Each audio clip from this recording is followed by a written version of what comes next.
Buongiorno ragazzi e ben ritrovati a questo nuovo appuntamento con Jumbo Test. Qualcuno potrà pensare che sia un po' tardi recensire una motocicletta presente sul mercato da più di 3 anni. Come dargli torto? A tutti noi piace sapere in anteprima quali sensazioni è in grado di trasmettere un modello ancora sconosciuto. Qualcun altro però sarà d'accordo con me nel pensare che spesso le prime impressioni non sono quelle che rispecchiano le nostre aspettative. Per questo motivo a me piace parlare soprattutto dopo aver potuto constatare nel tempo la qualità del prodotto in tutti i suoi aspetti. Dopo la sigla vi racconto la mia esperienza a bordo di questa Triumph Scrambler 1200 XC. Per me è riferimento quando si parla di un classico.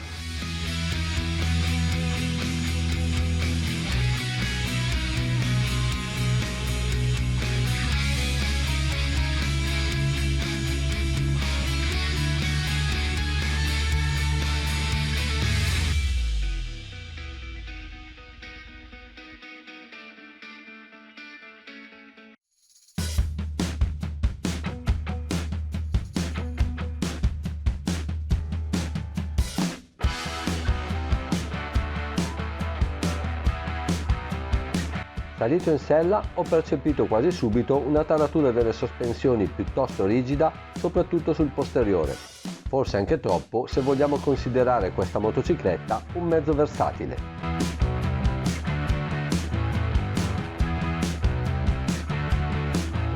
In primis decido di metterla alla prova su di un percorso in salita ricco di tornanti e pieno di imperfezioni. Dopo le prime curve mi accorgo che la moto salta e si scompone, costringendomi a ridurre il passo. Non insisto e mi fermo. Prendendomi un po' di tempo, apporto una modifica alla taratura delle sospensioni in entrambe le direzioni, sia in compressione che in estensione.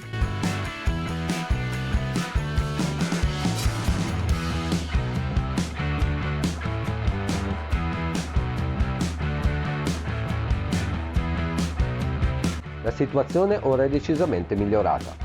Le asperità presenti sull'asfalto vengono digerite meglio da questa Scrambler. Aumento il ritmo senza la preoccupazione di una più probabile perdita di aderenza.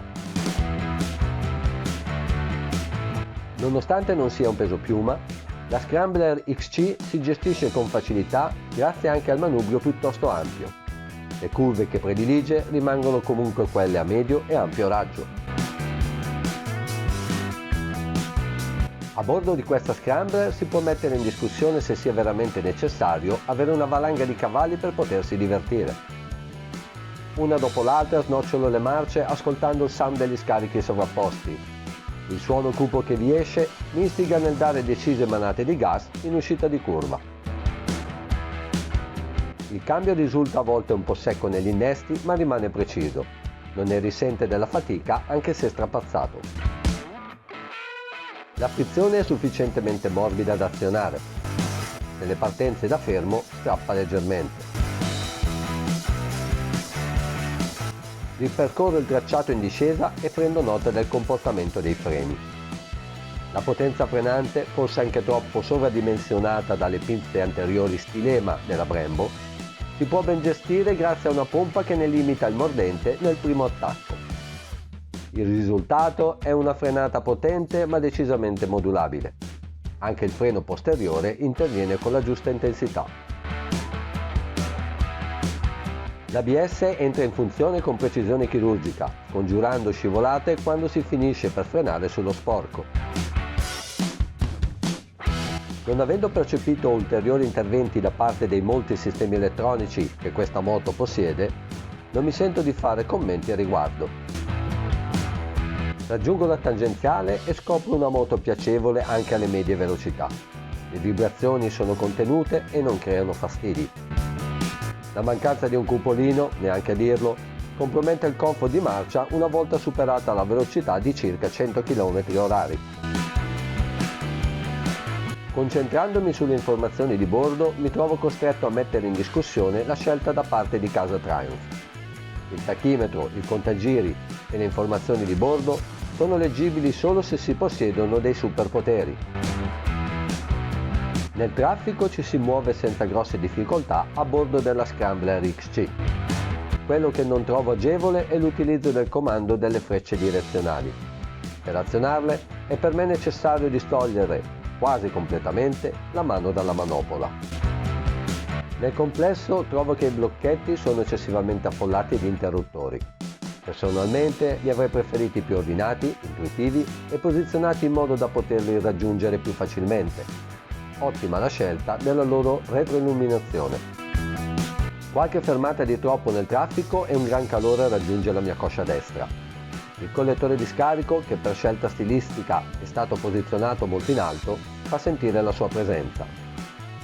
La situazione diventa piuttosto fastidiosa quando la stagione si fa più calda. Nelle giornate d'estate è meglio recarsi in città solo dopo il calar del sole.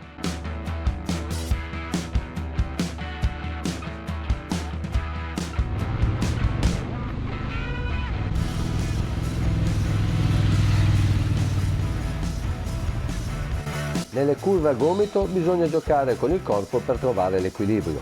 Il baricentro della XC non aiuta nelle manovre a bassa velocità.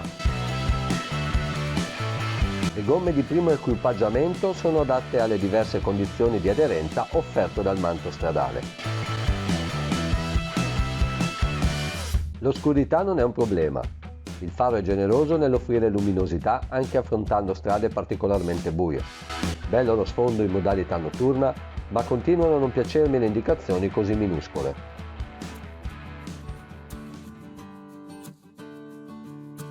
Ultimo giorno di prova in sella alla Triumph Scrambler XC. Con la scusa di voler scoprire altro sul conto di questa motocicletta, macino ancora chilometri raggiungendo alcune località del lago d'Endine e di Iseo. Il piacere nel guidare questa Triumph viene accompagnato dalla sensazione di essere tornato indietro con gli anni, quando lo stile era sinonimo di eleganza.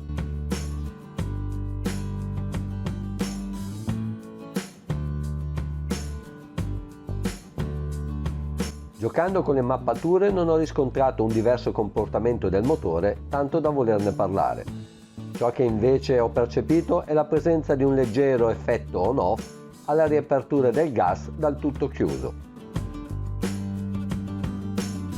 L'indolenzimento comincia a farsi sentire. La sella non è propriamente adatta per starci seduto troppe ore di seguito. Per il passeggero la cosa credo sia anche peggiore. L'imbottitura non è sufficiente per sostenere il peso distribuito in maniera differente per via del diverso posizionamento delle pedane. Quasi mi dispiace che debba riportare a destinazione questa Scrambler. Con lei mi sono goduto dei bellissimi panorami che questa località è in grado di offrire.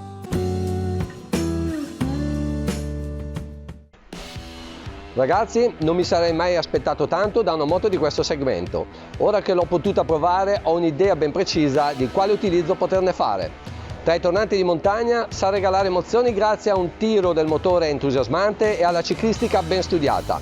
In città la si apprezza per la maneggevolezza e per il comfort offerto su ogni tipo di pavé. La sera è possibile raggiungere un locale del centro ben vestiti e fare un figurone. Un saluto da Jumbo Test e alla prossima!